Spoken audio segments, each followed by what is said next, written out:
Welcome to the Rondinelli Project. I'm Mr. R, and today I'm diving into the heart of nature, hunting, and all the outdoors have to offer. And do I have a tale to share with you? Spending vast amounts of time in the great outdoors allows me the opportunity to witness many incredible sights of nature, among other things. The most common, of course, is wildlife. You see squirrels, you see deer during the rut, feeding, moving from point A to point B, as they prepare for the long winter they know is coming. You see birds of all types, like this pileated woodpecker. There's a solitude here. Nature is just waiting to be discovered for those who care to stop and take it all in. And for those that do, the experience is rewarding and worth the time spent. You really owe it to yourself to get out there. Prior to my retirement, I was a teacher for almost 30 years, and I taught both American and world history, reading, video production, as well as hunter safety instruction as required by the Commonwealth of Pennsylvania, which led to the initial concept of my channel, the Rondinelli Project. That being said, occasionally you stumble onto things you just never intended to find, just waiting to be discovered. Take a look at this. This discovery happened during small game season. I was hunting for squirrel, moving from point A to point B, when I stumbled onto this. At first I thought it was a piece of wood, and as I got closer I realized this is a grave marker. It was really hard to read.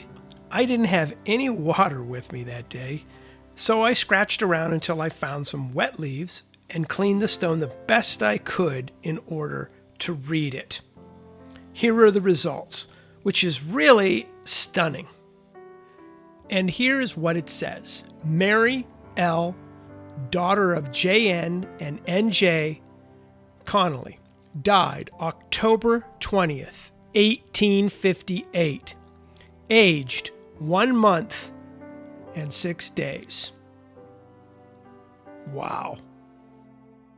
1858. So I was born in 1958, 100 years after this infant died. I'm currently 66 years old.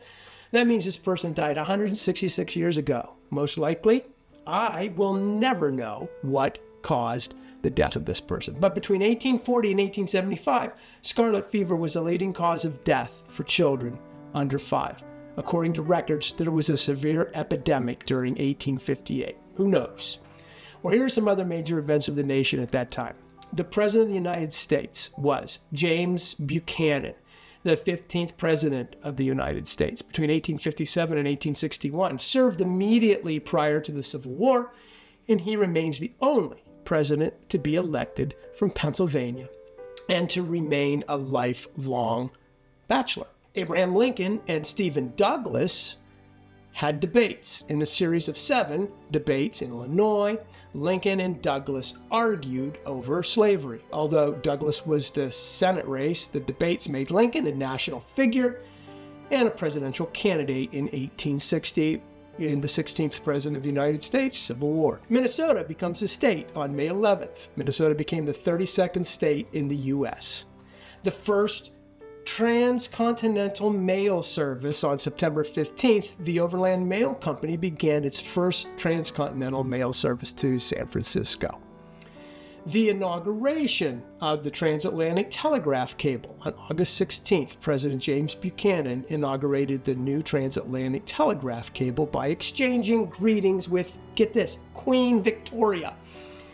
The founding of Denver, Colorado during November of 1858. And then we could go on, but finally, this one here people can relate to. Macy's, originally R.H. Macy and Company, is an American department store chain which was founded in 1858 in Lower Manhattan. I mean, like, wow, this person was alive for a brief period of time during that, and all this was going on, and I found that while I was in the woods trying to film things, and I thought I'd share that with you. It was pretty darn cool if you really think about it.